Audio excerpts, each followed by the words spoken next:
Boa tarde, professora. Boa tarde, pessoal. O meu grupo é composto pela Ana Cristina, pela Ana Luísa, pelo Davi, por mim, Eduarda, pela Esther e pela Giovana.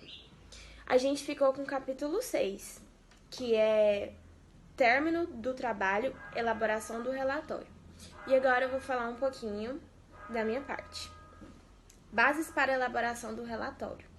É muito importante que antes da apresentação o aluno ele revise o material estudado, o material reunido, na verdade, né, durante o estágio, que são rascunhos, fotos, entrevistas e etc.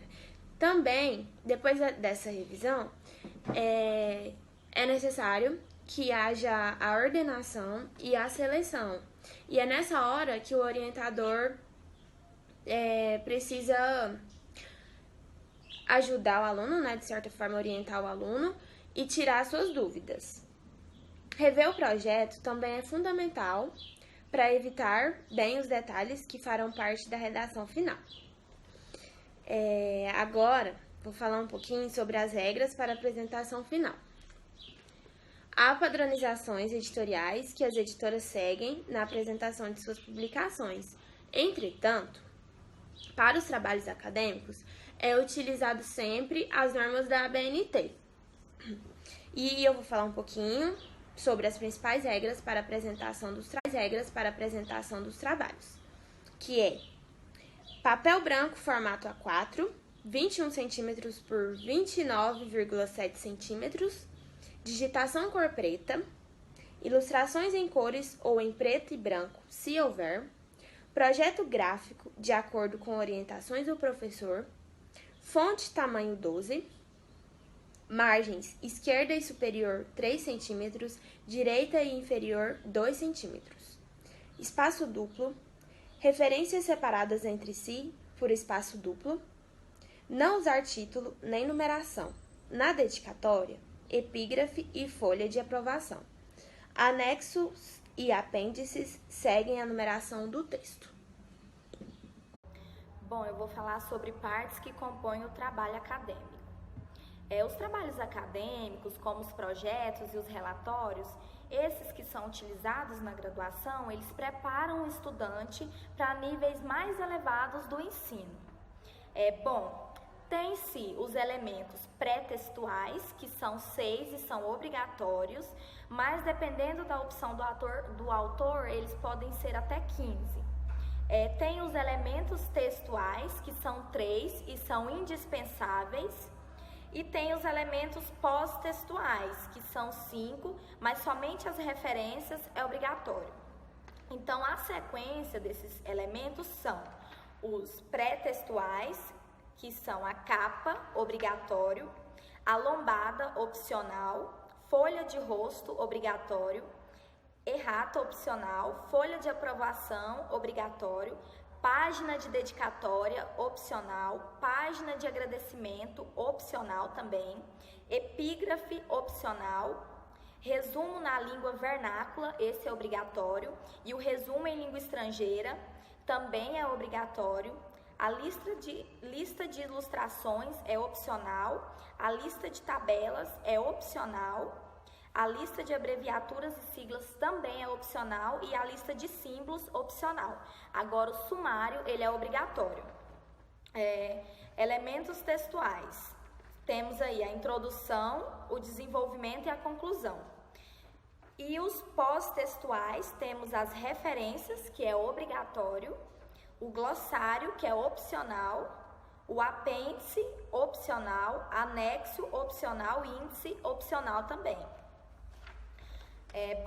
A redação, ela fica mais organizada se for dividida em partes.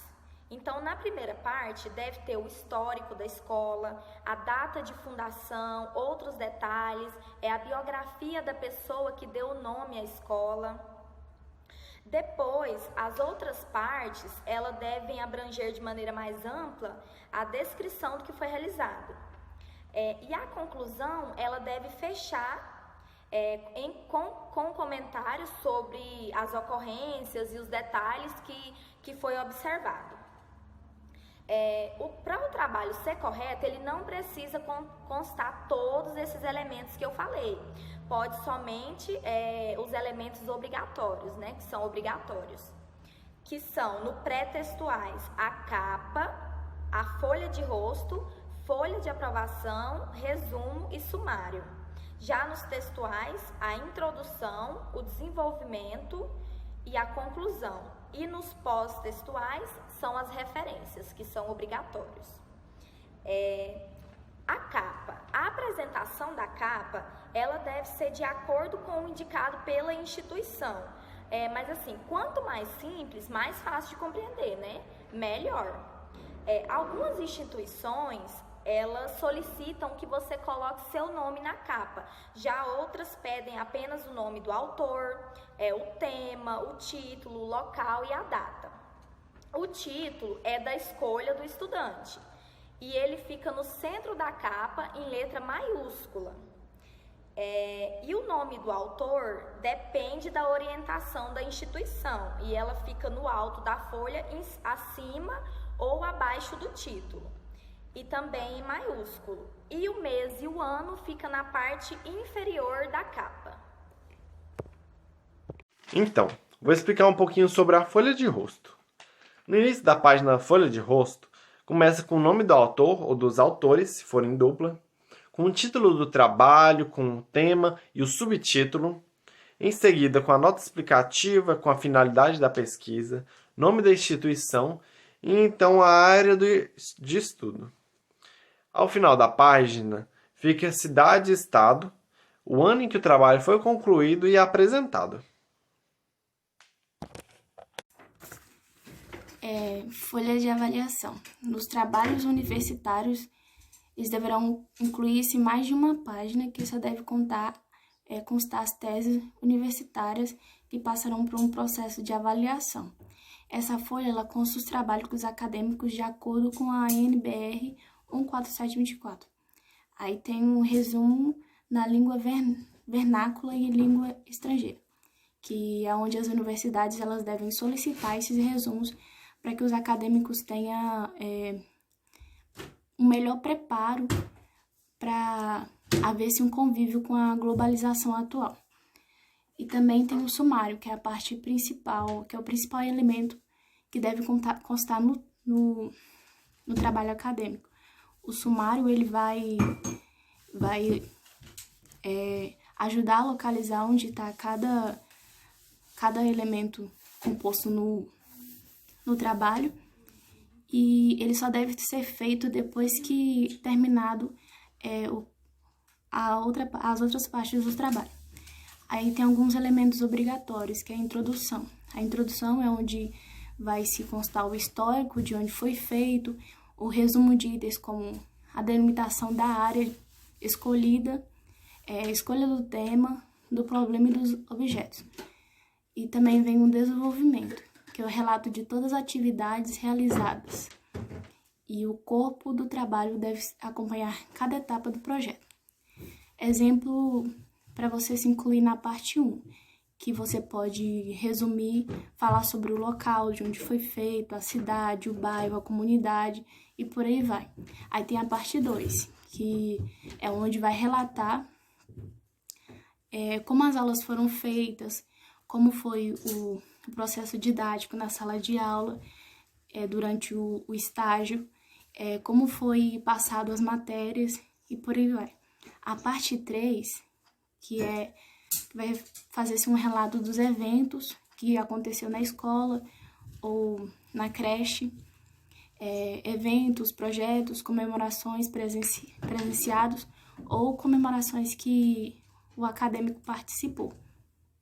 Agora a gente vai falar sobre a conclusão, onde na conclusão deve esclarecer a relação entre o que foi encontrado nas atividades e o tema escolhido. Essa parte é importante porque nesse ponto onde o aluno ele vai demonstrar todo o conhecimento que ele adquiriu no estágio. Na conclusão, não se deve ter novos elementos, mas sim fazer um resumo de todo o trabalho que foi feito até o momento. E o aluno ele deve expor quais foram as conclusões que ele teve dos fatos observados no estágio. Depois da conclusão, vem a referência, que é um elemento obrigatório, Agora a gente vai falar sobre os elementos opcionais que vêm antes do texto, né? No caso, que vem antes da introdução, que é a lombrada, que não é mais exigido. E a errata, o que seria a errata? É no final do seu trabalho. Se você observou algum erro, você pode colocar uma folha avulsa depois da folha de rosto, onde consta a palavra errada e a numeração da página onde ela se encontra. Dedicatórias, agradecimento, epígrafe. O que seria um epígrafe? É uma frase. Você vai citar uma frase de algum autor que lhe chamou a atenção no final da folha. Você pode colocar também letra de ilustração, tabela, gráfico, abreviaturas e símbolos. Todos esses que eu citei agora, eles são opcionais que vêm antes do texto, como eu já citei antes. Agora eu vou falar para vocês o que são os opcionais que a gente pode colocar depois do texto, que seria depois da referência, que é o glossário, que é como se fosse um dicionário no trabalho. Você pode colocar palavras que tem uma... Como é que eu posso dizer? Que tem um significado que poucas pessoas conhecem, por exemplo. Aí você pode colocar no glossário. Apêndice, que são documentos inseridos no trabalho para complementar a compreensão do autor. E os anexos, que são ilustrações que ajudaram no raciocínio do autor, mas que não é dele, entendeu? Não é dele. Ele encontrou na internet ou de uma pessoa e chamou a atenção dele, que auxiliou no trabalho dele, e ele pode anexar também no trabalho dele, claro, fazendo as referências devidas. E o índice, que a gente não pode confundir o índice com o sumário, porque ele é um elemento opcional, certo? E ele é uma lista detalhada, e sempre em ordem alfabética, dos assuntos referentes à obra, devendo estar localizado no final do trabalho. E é isso. Boa noite, meu nome é Giovana e agora eu vou falar sobre a encadernação do trabalho. A encadernação ela pode ser feita em aspiral ou então em capa dura. Isso depende muito do que é pedido na instituição a qual o aluno está estudando. A folha de fundo, ela vem assim que acaba o trabalho, como a última folha, tanto na encadernação em aspiral, quanto na encadernação de capa dura. As orientações finais têm 4 itens importantes. É a apresentação do trabalho. O aluno tem que ler o seu trabalho antes de apresentar ao professor. Ele tem que prestar atenção na gramática, tem que pedir para alguém ler para saber se tem algo de errado com ele, porque às vezes quando a pessoa mesmo está lendo, ela não vê o erro. Ela tem que reler o trabalho, é indispensável. É preciso rever a numeração das páginas, porque muitas das vezes quando tem alguma alteração, a página fica errada. A valorização do estágio. O estágio é muito importante porque é o primeiro contato que o estudante tem com os alunos da escola. E as atitudes que ele tem que tomar. Ele tem que ser uma pessoa prestativa, tem que saber o funcionamento da escola onde ela vai estar estagiando, ela tem que saber como que vai ser a turma, tem que ter um bom convívio com as pessoas que estão lá dentro daquele ambiente, para assim ele poder fazer um trabalho melhor. E esse foi o nosso trabalho, e espero que tenham gostado. Boa noite.